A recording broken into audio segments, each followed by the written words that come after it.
Marcelo, buenos días. ¿Cómo se encuentra esta mañana? Sábado, soleado esta mañana. Muy buenos días, un gusto escucharlos. Y bueno, sí, la verdad que ahí a la señorita Mónica, a don Choco, un gusto, gracias por el espacio. Y bueno, no podíamos hacer el Skype, estoy en medio camino al COER y para no perjudicarnos, así que es cierto, una mañana soleada, sigue habiendo muchas movilidades, como si fuera un lunes de trabajo increíble, y eso es lo que preocupa en la coyuntura en la que estamos, ¿no? Ujú. Doctor, Marcelo, gracias a usted. muy buenos días, Adelante. perdón, Mónica. ¿Qué se va a tratar en el COED ahora o son reuniones habituales que ustedes tienen todos los días, incluyendo el sábado? Todos los días tenemos nosotros actividad, todos los días. La verdad que hemos estado con un equipo cercano, de domingo a domingo. No hemos un solo día no asistido al COED, salvo aquel día o aquellos días en los que hemos tenido que ir a provincia, pero terminamos volviendo otra vez al COED ese rato para estar en el reporte de los datos, o los 14 días que estuvimos de cuarentena. Después, todos los días en estos 120 días de epidemia hemos estado ahí, porque no son solamente reuniones, las actividades rutinarias y dinámicas, porque ahí están todos los aparatos, la parte de los teléfonos, las computadoras, lo que nos ayuda a interconectarnos con las provincias, el seguimiento de los datos, las estadísticas, la actualización de la base, hacemos el reporte al Ministerio de Salud, igual hay actividades administrativas que llegan de todos lados, la Contraloría, la Auditoría, o sea, es como si fuera encima de todo, hay muchas cosas que siguen funcionando de manera normal, entonces, y uno hace descargos, o sea, es increíble, uno cree que solamente es una actividad eminentemente ejecutiva y no lo es.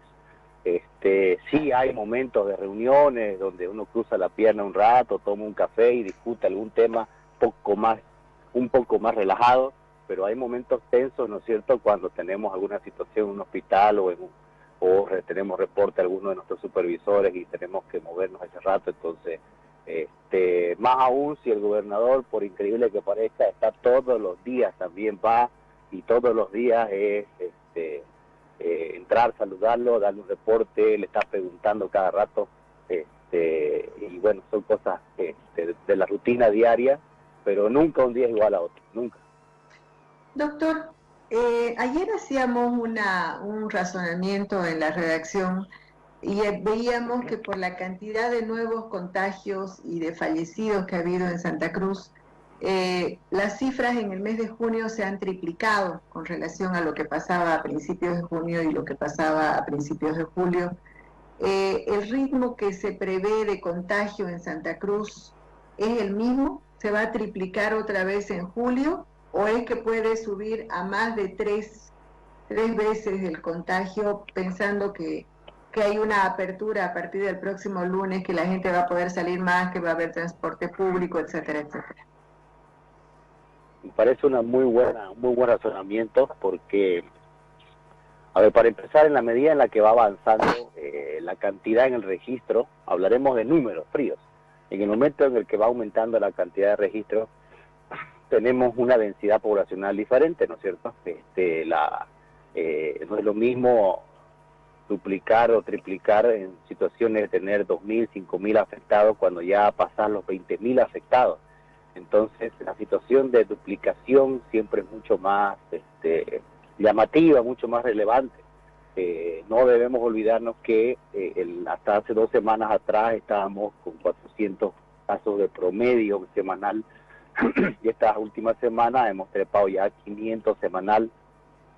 Yo sé que va a haber días como ayer que estuvimos por encima de los 700, antes de ayer en los 500, y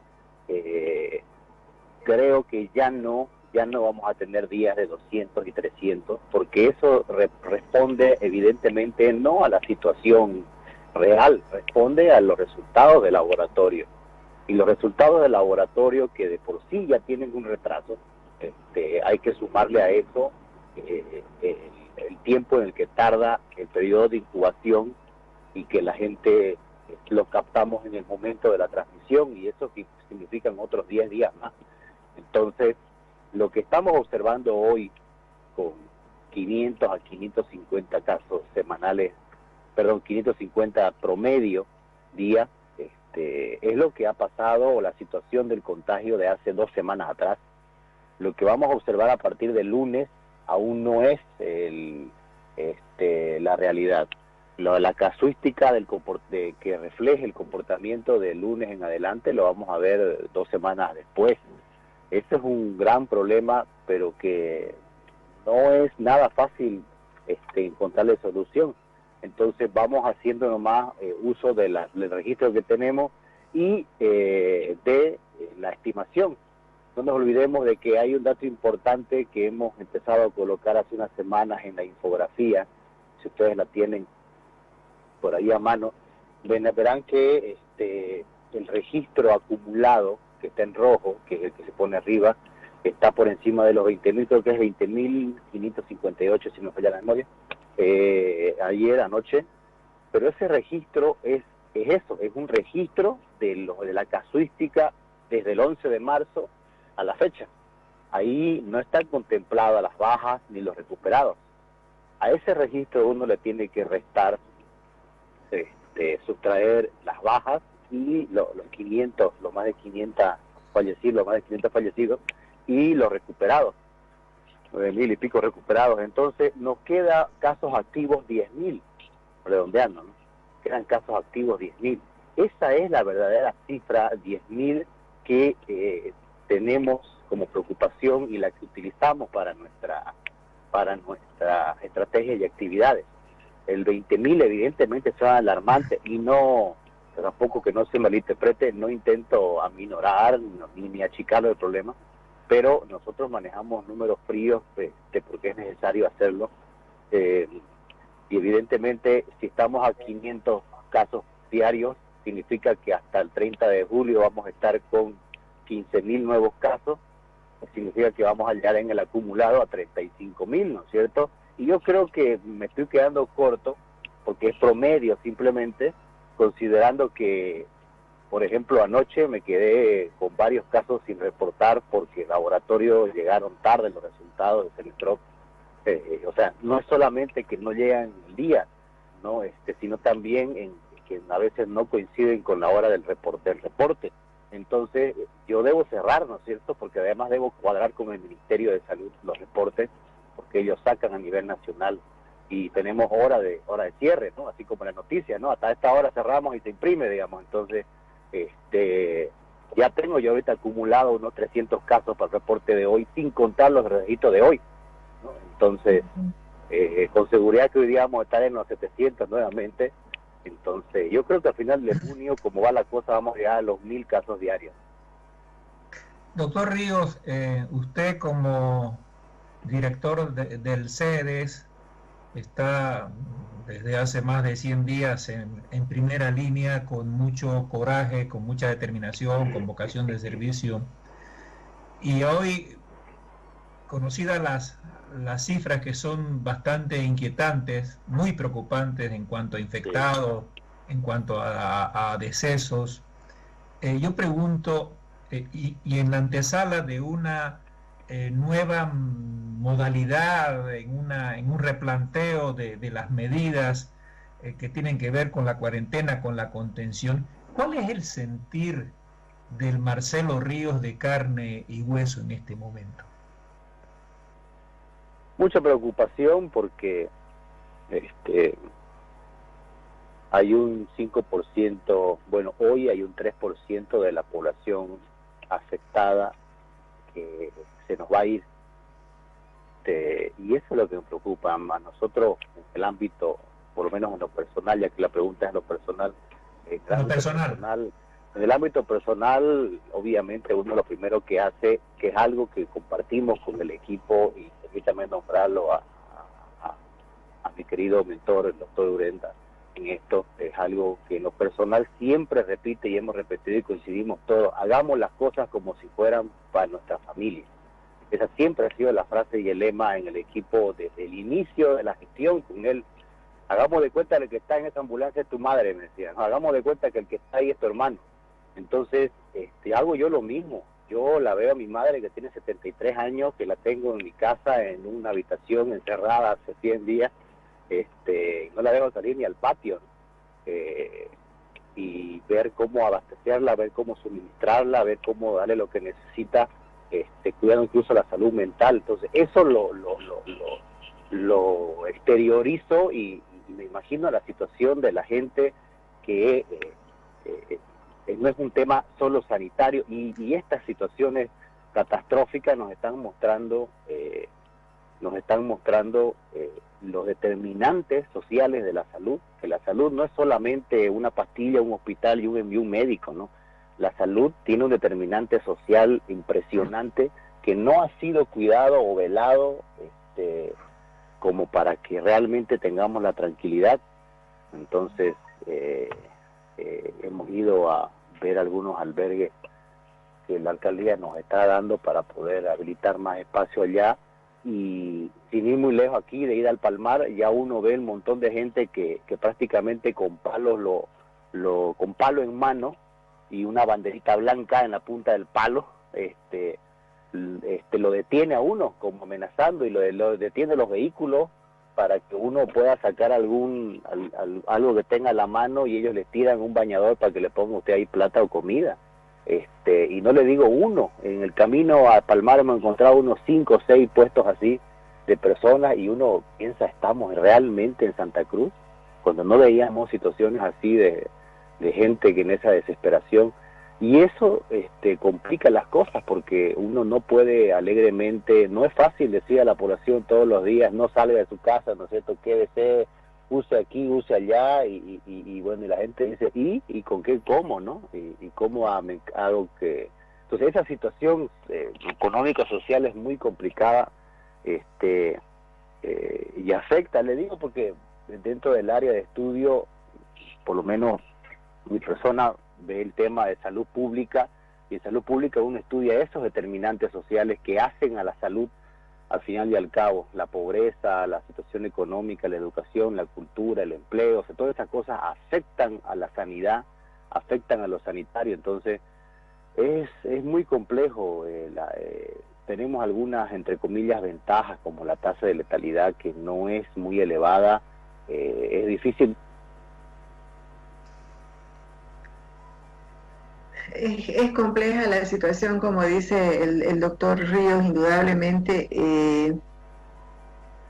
Ayer el director nacional de epidemiología decía que estábamos en camino a una pandemia explosiva.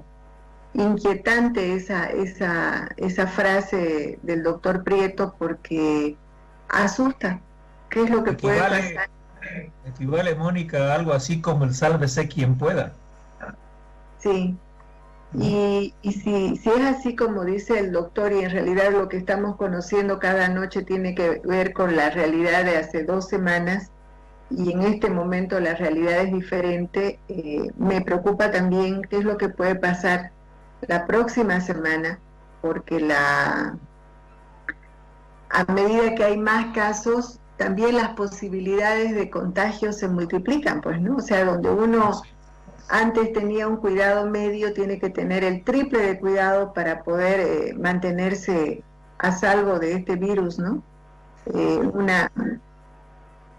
tengo una presunción, Mónica, y creo habérsela comentado antes a usted, ya, de que al promediar la semana que comienza, y una vez ya implementadas estas nuevas medidas de la vuelta a la gradual a una normalidad, entre comillas, me da la impresión de que se van a encender las luces rojas, y rápidamente va a ser necesario volver al estado anterior, con muchas más restricciones o endurecimiento de medidas.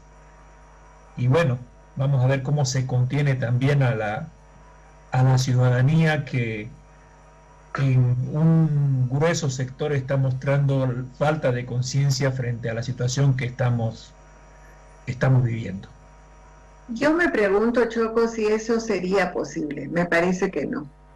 Me parece que una vez abierta la puerta, va a ser difícil volver a cerrarla, precisamente por lo que decía el doctor Ríos, ¿no? Por la cantidad de familias que no tienen ingresos, que no tienen que comer, y que es la fuerza que empuja, digamos, a abrir esta cuarentena que a todas luces, si solamente se hiciera un análisis de salud, este sería el momento en el que la cuarentena debería ser mucho más rígida, pero la presión económica hace lo otro. Fíjese que lo que está ocurriendo alrededor del planeta, es decir, países, ciudades del primer mundo están replanteando las medidas iniciales de flexibilización, ¿ah? A raíz de una disparada en las cifras, en los números de contagiados y de decesos. Así es. Y claro, aquí conocemos también nuestra idiosincrasia, que tampoco es muy disciplinada, que se diga. Entonces, me parece que estamos en puertas de una bomba de tiempo, ¿no? De una explosión que puede ser lamentable y que solamente se va a frenar en la familia, en el cuidado individual. Ya estamos nuevamente con el doctor Ríos. Doctor, una consulta. Si en este momento tenemos 20.000 casos oficialmente registrados que no corresponden a este momento presente, sino a cuando se tomaron las muestras, y hay una serie de pacientes que han dado síntomas altamente probables en el rastrillaje, ¿cuántos pacientes reales habrán en relación al dato oficial? ¿Qué análisis han hecho al respecto? Bien, aunque no crean, no es ahí ya tan fácil darle una cifra, porque no hay medios de verificación que nos permitan, digamos, llegar. Además, la sintomatología, aunque uno crea, si bien aparentemente para la mayoría, tras que sienten, por ejemplo, la falta de olfato, ¿no es cierto?, la pérdida del sabor o del gusto, entonces dicen, ya tengo coronavirus, cuando sabemos que no, cuando sabemos que cualquier resfrío nos genera también esa sintomatología, pero antes no se la nombraba, no se la nominaba, entonces pasaba desapercibido el síntoma o el signo. Entonces, de la cantidad de altamente sospechosos que se le ha denominado, y que hemos empezado a evacuarlos para poder tomarles las muestras respectivas, debemos considerar de que debemos estar afuera del registro oficial, por lo menos en un 30%. Tampoco no es muy elevado. ¿Por qué le digo? Porque la positividad, es decir, le hemos sacado nosotros una relación entre la cantidad de pruebas que se toman y cuántas de esas pruebas salen positivos, y estamos en el 45 al 48%. Es decir, y se supone que se le toma pruebas a aquellos que están con sintomatología, a los altamente sospechosos, ¿ya? Sin embargo, de esos, solamente el 48%, como le digo, son positivos, y es un porcentaje que se repite desde el anterior mes, desde mayo, ¿no? Mayo y junio se ha mantenido esa tasa, digámoslo así, de positividad, en la que nos está mostrando de que se mantiene una relativa efectividad en el momento de la vigilancia y la captación de los sospechosos. Lo grave fuera que la brecha sea mucho más abierta, ¿no es cierto? Empezamos la epidemia con una brecha muy abierta, ¿no? Con 7%, o sea, de los casos que captábamos, solamente el 7% eran positivos, ¿no? Y fue ascendiendo, se duplicó en abril, y bueno, y ya desde mayo y junio se mantiene con el 48%, 47-48%. Por lo tanto, a eso debemos quitarle algunos otros factores que hacen que la población, cuando uno va y los visita, y por idiosincrasia, para que reciba la visita de un médico, exacerba a veces alguna situación para poder recibir el apoyo o la ayuda, y también hay otros que simplemente lo ocultan, ¿no? Aunque ya es más difícil o más raro encontrar los casos que los ocultan, entonces ahora vemos que más bien lo exacerban para poder recibir apoyo y ayuda, porque la municipalidad ha estado llevándoles medicamentos y alimentos en algunos casos, ¿no? Doctor Ríos, esta semana se ha inaugurado uno de los dos domos del hospital japonés. Creo que ya incluso ha recibido sus primeros pacientes. El hospital de Montero finalmente ya empezó a funcionar y hay otra infraestructura habilitada. Quería preguntarle cómo estamos en materia justamente de equipamiento, de infraestructura. ¿Ha mejorado sustancialmente, se ha mejorado sustancialmente en estos aspectos de cobertura frente a la situación de emergencia que se está viviendo? Considero que sí, al implementar más camas y más unidades de terapia intensiva, ¿no? Pero estamos lejos de lo ideal todavía, ¿no? Depende, porque, a ver, lo que pasa es que el ideal es muy complejo si uno, cómo uno se coloca los parámetros para poder tener esa cantidad de camas. Porque, a ver, hoy por hoy, con 10.000 casos activos, tenemos nosotros más o menos entre 1.200 a 1.300 pacientes que están hospitalizados día en el departamento. Entre los que están en los municipios, que se lleva más o menos el 50 o 40%, y los demás hospitalizados acá en el municipio de Santa Cruz de la Sierra, en los diferentes establecimientos.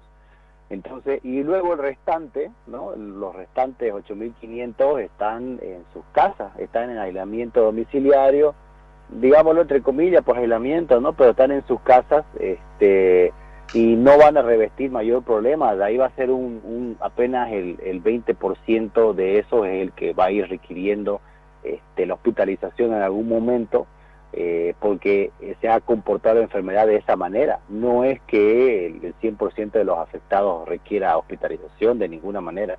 Entonces eso ha permitido de que se pueda avanzar con la implementación de las camas de una manera muy, muy progresiva y paulatina. El ideal solamente podés tenerlo cuando tenés una cifra exacta en el cual va a ser el pico de la curva, ¿no? Como no hay una cifra exacta del pico de la curva, entonces no puedes definir cuánto es tu 20%, ¿no? ¿Cuánto es tu 20%, el 20% de ese monto inexistente, ¿no? El ministerio ha dicho que vamos a tener 110.000 casos en agosto, por ejemplo, ¿no? En el pico de la curva. Pero yo creo que no va a haber un pico de la curva. Cuando haces un registro acumulado, no puedes tener picos, porque se va sumando todos los días, entonces no va a haber descenso. Solamente se puede hablar de pico de curva, o una curva que va otra vez a descender cuando estás hablando de velocidad del contagio, ¿no? Y la velocidad del contagio que tenemos de todas maneras es baja, ¿no? Es 1.2 la velocidad del contagio. Significa que cada persona que se contagia, 1.2 personas se contagian de ese caso. Entonces, académicamente hablando, es una situación cuasi de control en la epidemia, cuasi. Sin embargo, el impacto social evidentemente es distinto por la capacidad instalada que tiene Santa Cruz. Tiene infraestructura, pero no la tiene suficientemente instalada. Entonces, al aperturar lo de Montero, al aperturar lo del San Juan de Dios, al aperturar lo del Japonés, y no nos olvidemos de lo que se aperturó hace 2 meses atrás, ¿no? La Pampa, Remanso, La Medina, el DM10, y las terapias que se habilitaron adicionales a las que ya habían en los 3 hospitales grandes de tercer nivel. Eso ha permitido ir dando sostén para la atención clínica de los pacientes. Y eso nos ha dado respiro, y eso estuvo planificado, y eso tuvo una primera fase. Hoy nos encontramos en una segunda fase del plan. Hemos tenido varios atrasos, pero hemos logrado ya otra vez recuperar el tiempo, y han habido ciertas aperturas que han permitido dar alivio, ¿no? Si comparamos la situación en noticias, en redes sociales de esta semana con la de hace unas 3 semanas atrás o un mes, ¿se acuerdan cuando se empezó a hacer muy complejo todos los días, la gente salía a la calle, se veían los taxis, no digo que no haya, pero era mucho más, era más elevada la frecuencia de las personas que salían buscando la atención y no la encontraban, ¿no es cierto? Y las aparentes muertes en la puerta de los hospitales. Entonces esa situación, si bien aún debe haber, pero no es tan calamitosa como la que teníamos hace unas 3 semanas, porque hemos ido haciendo apertura de otros establecimientos y eso permite dar alivio al que busca ayuda. Eso le iba a preguntar, doctor, si siguen faltando camas para la gente que requiere, y también preguntarle a usted si coincide con el doctor Prieto, que ha afirmado ayer que estamos en camino a una pandemia explosiva. Lo que pasa es que va a depender cómo uno use la terminología, porque a ver, estamos en una pandemia, ¿no es cierto? No vamos a ningún lado, estamos en la pandemia. Y la explosividad supongo que se refiere a la aparición, en la forma en la que aparecen los casos, ¿no? Y como le digo, mientras más población esté infectada, entonces el riesgo de la velocidad del contagio evidentemente incrementa. Pero en Santa Cruz aún no ha pasado eso. Y usted me dirá, sí, pero ¿y cómo estamos como estamos? Es que pudiéramos estar mucho peor, ¿no? Pudiéramos estar mucho peor si nos comparamos con lo que pasó en otros lugares, en otros países. Y no estoy diciendo por qué estamos bien, ni si se hizo bien las cosas o no, solo describiendo el momento. Entonces, la velocidad de la razón del contagio no es inusitada o explosiva. Al inicio de la epidemia lo fue, las primeras 4 semanas fue explosivo, pero luego de eso se ha mantenido muy en meseta estos últimos 2 meses. Obviamente siguen apareciendo los casos, claro que sí siguen apareciendo los casos, pero todavía se enmarcan dentro de esta razón de crecimiento que estamos observando y que más bien está así, y que ahí sí va mi preocupación con la situación de la flexibilización, porque vamos a estar exponiendo a gente que se ha muy bien guardado durante mucho tiempo. O sea, una cosa es que la gente circule en una cantidad determinada, a pesar que tiene relativo cuidado, pero y es gente que ya ha generado una inmunidad y que ya tiene una carga viral. Otra cosa es exponer o inyectar, ¿no es cierto?, afuera a otra población que no ha estado expuesta, ¿no? Entonces eso le va a dar a la epidemia una carga importante y una oportunidad al virus, evidentemente, para poder hacer que las estadísticas cambien. Entonces, sí existe un riesgo, yo no lo categoría como explosivo, pero sí existe un riesgo, evidentemente, y el sistema de salud en su ámbito de atención hospitalaria tiene que estar preparada y estamos apuntando a eso, ¿no? Vamos a dar paso a la pregunta de una oyente, Ana se llama. Le pregunta al doctor Ríos si existen casos acumulados en el Cenetrop y cuántos. Lo que existe en el Cenetrop acumulado son muestras y hasta el reporte de la anterior semana, porque Cenetrop también no nos reporta todo porque tiene una dependencia ministerial, aunque la directora coordina muy bien con nosotros. El reporte es que ellos tenían por encima de los 4.000 muestras que tenían ahí, pero estos días ellos han disminuido su recepción al mínimo para poder solamente encargarse de procesar las muestras que tienen acumuladas. Por eso el laboratorio de gobernación ha empezado a querer saturarse también, porque se ha pasado la posta hacia nosotros un poco. Estamos soportándola bien, más bien todavía no hemos tenido problemas, pero Cenetrop tengo entendido que está procesando ahorita las muestras que tenían acumuladas. Entonces ustedes me dirán, sí, por eso que está ahí va a alterar las estadísticas, no estamos viendo la realidad. No es tan así, porque la verdad es que cuando ya tenemos más de 20.000 casos, 2.000, 3.000 más o menos, no cambia la situación de la ciudad, ¿no es cierto? No cambia la situación del departamento. Sí puede modificar la situación de la letalidad? Tampoco, porque las personas van al hospital cuando se sienten mal, estén o no estén con COVID, estén o no estén con resultados, ¿no es cierto? Igual la gente termina yendo al hospital, igual termina atendiéndose. Entonces se ha satanizado mucho el tema de las muestras y lo del laboratorio, cuando en el ámbito clínico el manejo es diferente.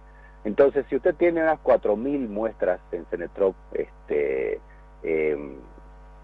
postergadas o esperando, enfriándose, esperando el momento de... Bueno, hay entonces una disminución del procesamiento de muestras en Cenetrop mientras se descongestiona un poquito y ha subido el procesamiento de las muestras en los laboratorios de la gobernación.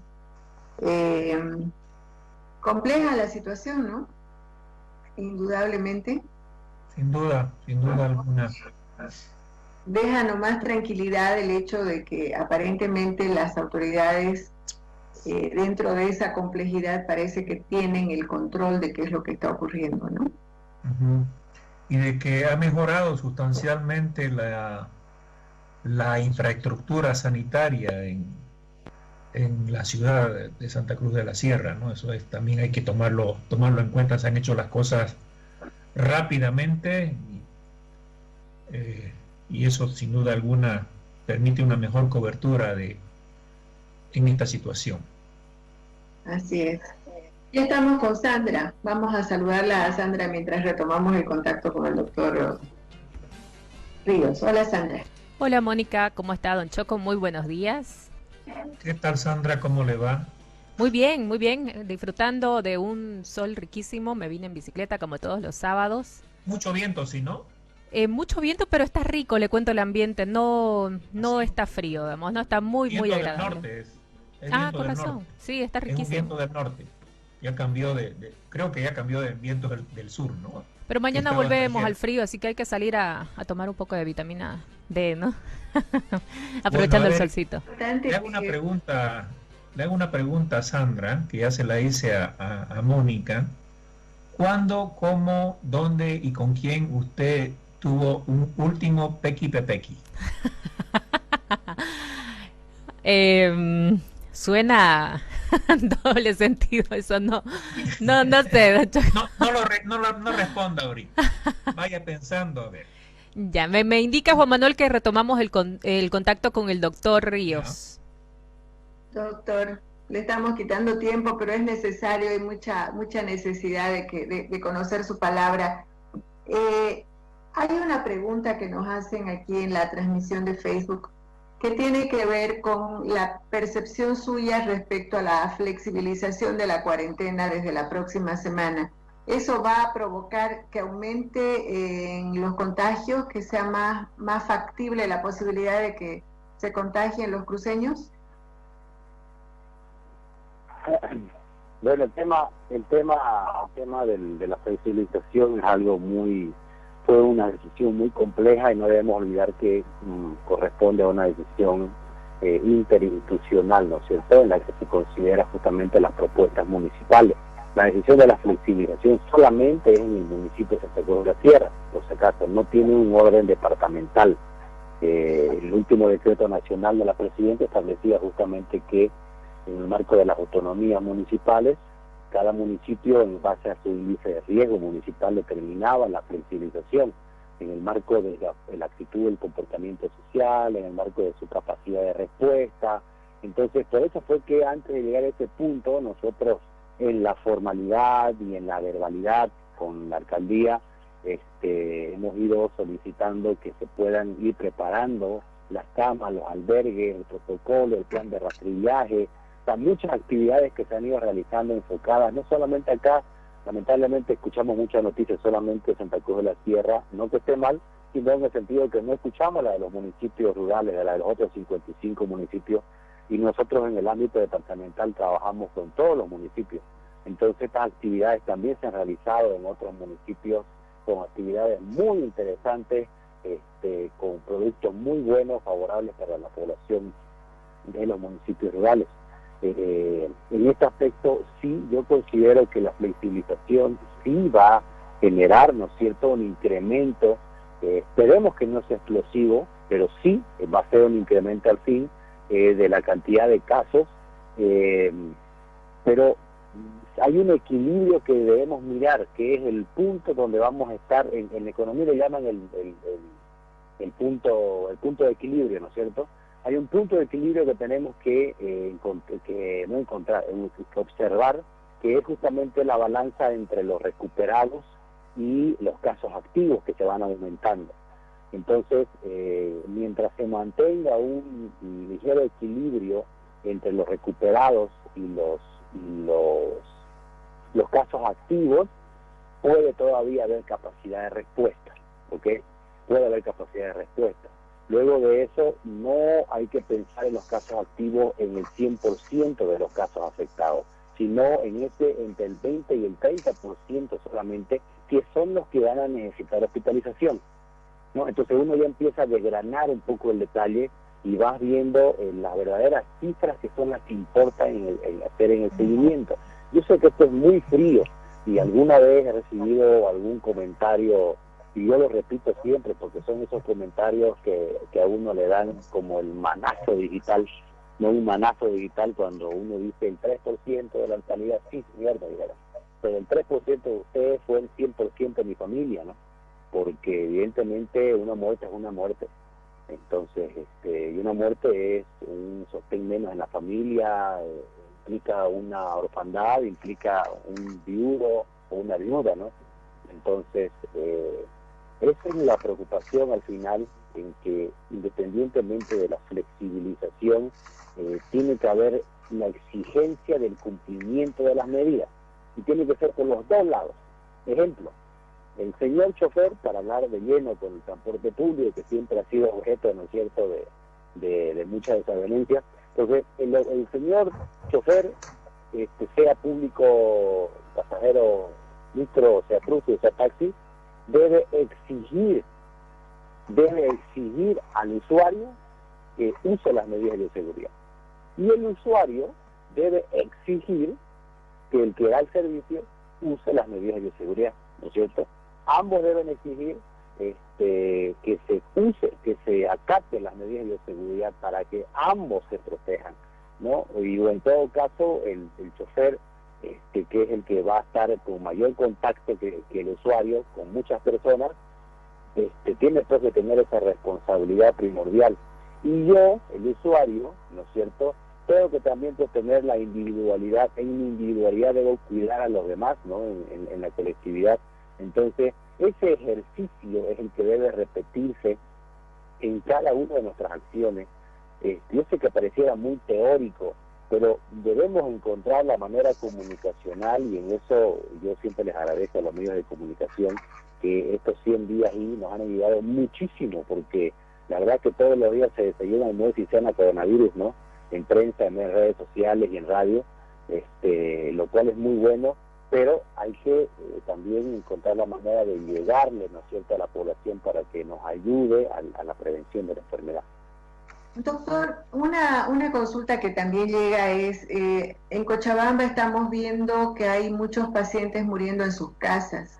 ¿Está pasando lo mismo en Santa Cruz? ¿Pacientes que no logran ser atendidos en el sistema público de salud y que fallecen en sus hogares?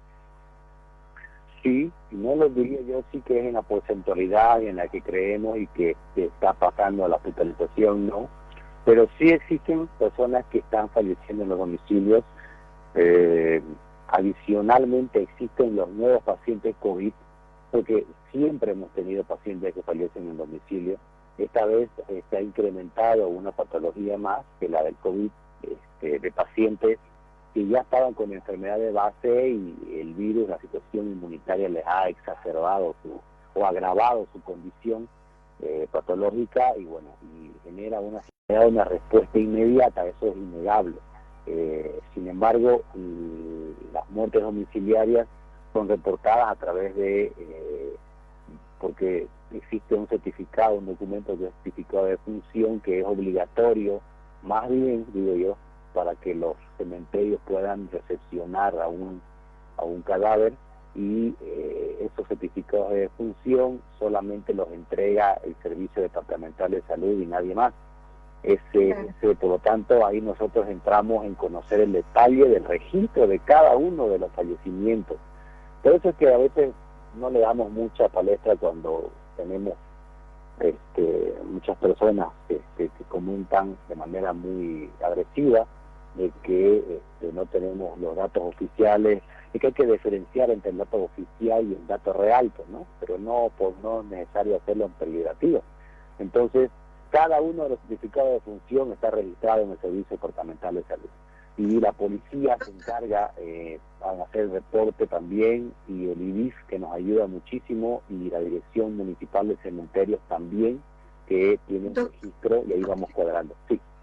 Disculpe que lo interrumpa, pero para ser más preciso. Sí, hoy tenemos 500 personas, 507 si no me equivoco en el registro, que han fallecido y que incluso algunos no son datos del día, algunos son datos de días atrás, como los que se ha reportado ayer, que lo aclaré que era por actualización, porque los municipios de provincia son los que tardan en reportar, porque esos registros, esos certificados de defunción se mandan allá, y como no están digitalizados todavía, entonces esperamos a que ellos lo reporten y tardan días en reportarlo, entonces ahí vamos teniendo un atraso. Sin embargo, el gobierno municipal de Santa Cruz de la Sierra presentó la otra vez un listado que nos mostraba un incremento en la cantidad de pacientes que son ingresados a pacientes de caso, personas fallecidas que ingresan a los cementerios, y ellos mostraban por encima del 50% que había incrementado, se había duplicado la situación.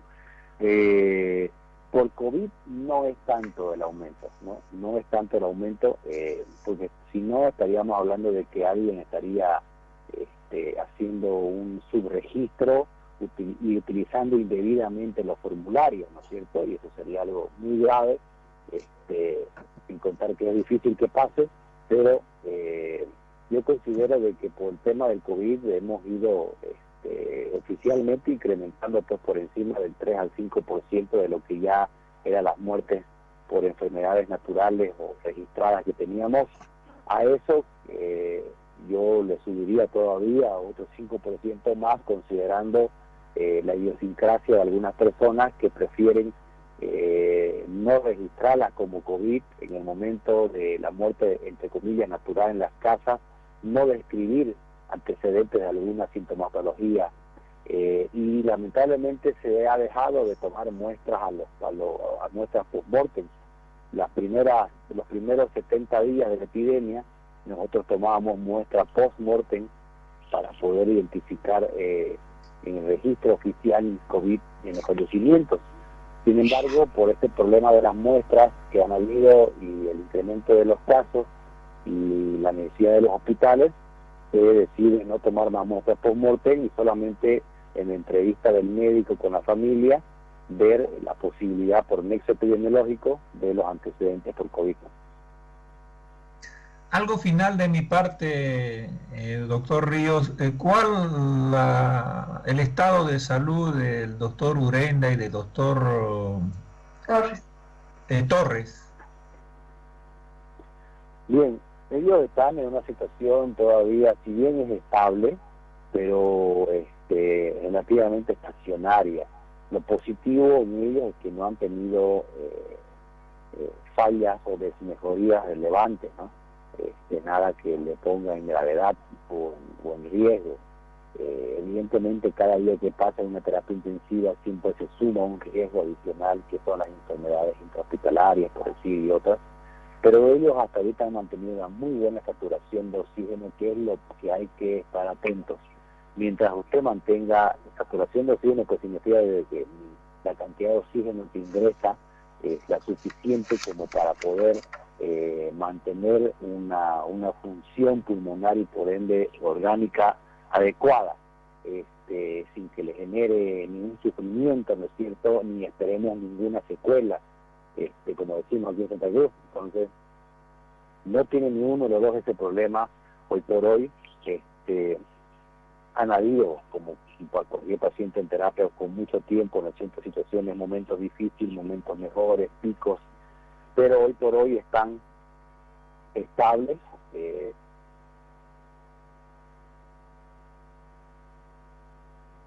Bueno, eso es una buena noticia dentro de todo, ¿no? Ha sido una extensa entrevista con el doctor Marcelo Ríos.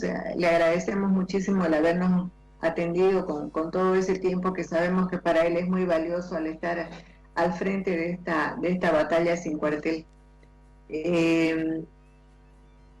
Si tenemos algunos minutos, Mónica, Sandra, antes de ir a una pausa, tengo acá partes de un muy buen artículo que leí de Daniel Valverde sobre los países con mejor desempeño, que han dado cátedra en todo caso en el combate contra el coronavirus. Vietnam ha gestionado mejor la crisis con resultados sorprendentes. Este es un país con más de 90 millones de personas asentadas en una extensión de 331.000 kilómetros cuadrados, muy inferior al departamento de Santa Cruz y compartiendo además una extensa frontera con China. Registra nada más que 349 infectados, wow, casi todos recuperados y sin muertes. ¿Qué hizo? ¿Qué hizo Vietnam? Tomó medidas anticipadas, realizó muchos esfuerzos en la prevención y conformó comités de gestión bajo premisas científicas que le han permitido implementar sus propios tests de control. Y el otro país, el de mejor desempeño ya en América Latina, es Costa Rica. Tiene un robusto sistema sanitario con una inversión promedio del 8% de su Producto Interno Bruto, que le permite una cobertura casi universal que resguarda al 95% de su población. Tiene una red de atención primaria con más de 1.000 clínicas y por eso y otras cosas más se lo considera el país con la mejor asistencia de salud en América Latina.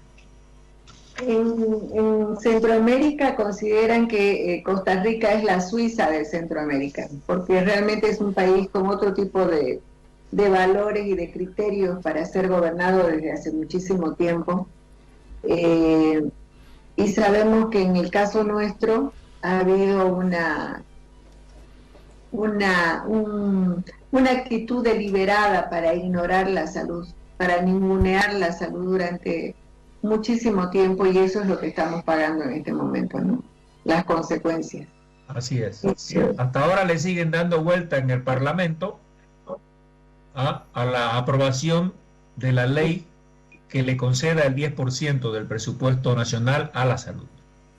Bueno, simplemente cortito, antes de irnos, resumir lo que nos ha dicho el doctor Marcelo Ríos. Él considera que van a haber alrededor de 1.000 o más pacientes reportados oficialmente por día. En realidad los reportes están vinculados con la capacidad de procesamiento de las muestras y hay en este momento una demora de aproximadamente 15 días, ¿no? de procesar esas muestras.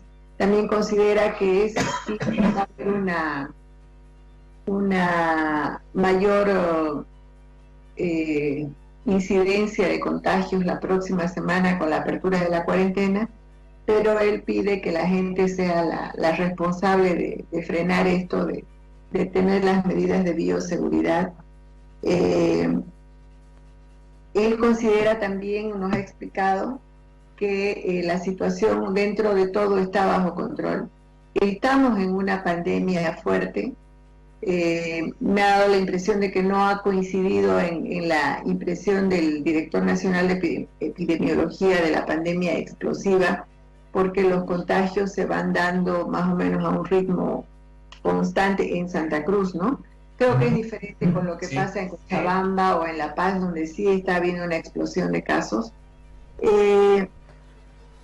Y bueno, él ha expresado su preocupación, y algo muy importante que también nos ha dicho es que el doctor Urenda y el doctor Torres están en un estado estable, pero estacionario, y que por el momento lo más importante, que es la saturación de oxígeno, es cuánto oxígeno entra para el funcionamiento de todos los órganos de su cuerpo, está bien, ¿no? Está en el marco de lo normal.